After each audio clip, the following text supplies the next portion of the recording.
Let's bring in Simon Jackman now, the CEO of the US Study Centre with more analysis. Simon, are the Western world's combined efforts getting Ukraine anywhere? Day after day, we're seeing images of destruction, violence on the ground in Ukraine, but with all the sanctions targeting it being spearheaded by the US, Russia must be hurting economically.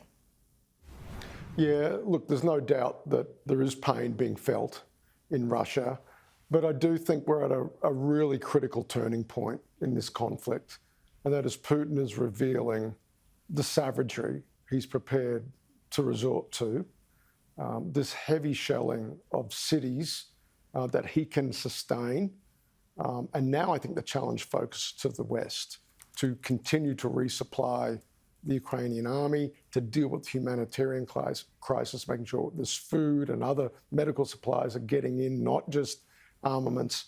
I think tragically, the balance is shifting to this slow kind of ugly battle of attrition, where I'm afraid to assess that I think the odds are stacked in Putin's favour, absent some negotiated settlement or something untoward, like some kind of escalation that really, which I think actually plays well for Putin as well, by the way, but wouldn't play well for the West. But that, I'm afraid it's a pretty bleak assessment of where this one is going, and that we may be weeks or months away from Putin accomplishing what he wanted, and that is a Ukraine that's neutralised from being an active participant in the Western alliance and partner network. Certainly large parts of the country under direct Russian control, and even a puppet government in Kyiv presiding over the ruins of a country. But ruin or not, those strategic goals about what Putin wants for Ukraine, I think are the ones that are seemingly in the offing here.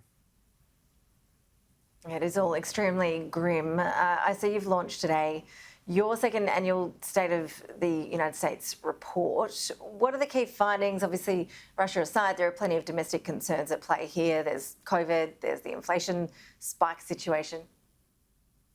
Yeah, look, the big recurring theme is this ongoing level of polarisation in the United States that makes it very, very hard for even the best intentions out of Biden or a Trump national security team to convert into facts on the ground. There are so many distractions, both real and bureaucratic and of the usual sort, and then of the atypical sort that currently afflicts the US, and that is just this ridiculous level of partisan polarisation. The trick is for Australian national interests, does AUKUS and things like that, does defence spending, things that are manifestly in Australian national interest, do they rise above this otherwise near paralysis that afflicts the US system? And if there's any good news, it came, we spoke with Joe Courtney, a very important member of Congress, live today at our conference here in Canberra.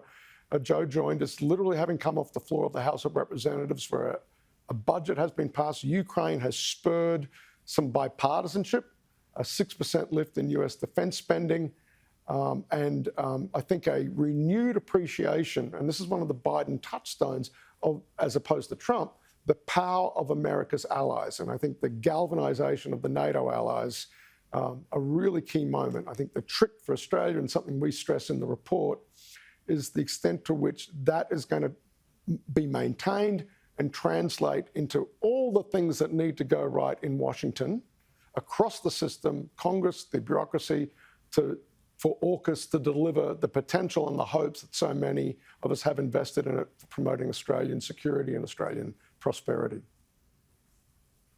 And Simon, all of that is playing out with the knowledge that midterms are looming. They're coming up a bit later this year. Got it. How are they shaping up? What are the risks here for Joe Biden and his administration? Biden is likely to end this year with a hostile Congress. He is currently sitting on a 40% approval rating. Now, historically, that translates into about a 40-seat loss for the party of the president. And he's only got, Democrats only have 6 seats to play with in the House of Reps. So it's all the smart betting is on there being a Republican-controlled House of Reps and possibly a Republican Senate. That one's more doubtful. But like Bill Clinton, like Barack Obama, and Biden, of course, was Obama's vice president, that he will face the prospect of those second 2 years of his presidency having to deal with a Congress that on many, many issues is opposed to him. Now, if there's any silver lining there for Australia about more partisan division in Australia, it's that a Republican Congress is actually a little more hawkish on defence and on the prioritising Indo-Pacific as a strategic theatre, funnily enough, more aligned with Biden's own national security team. And so there actually is a version of that where, although there's great dysfunction broadly across Washington on issues that are of immense importance to Australia, it could actually be a combination that works in, to promote Australian national interests, but nothing can be taken for granted in the run-up, certainly, to the midterms and what comes afterwards. Very delicate work to ensure that things like AUKUS stay on the agenda in Washington, particularly as the balance of power may be about to change. A lot of US congressmen won't be focused on Australia and AUKUS in that run-up. There's probably not a lot of votes for that for them back at home on that issue. But let's see where we land perhaps this time next year. And in the meantime, what can get delivered without needing the sign-off of Congress? What is the gift of the administration to give through existing frameworks that we have in place? But you're right. You're never more than 2 years away from a congressional election. There is a small window of opportunity for making big progress on big things in the United States, and that window has all but closed, save for this little bit of bipartisanship, some green shoots we're seeing being drawn out by the Ukraine crisis. Never a dull moment in American politics. Simon Jackman, always appreciate you making the time. Thank you. Our pleasure. Thank you.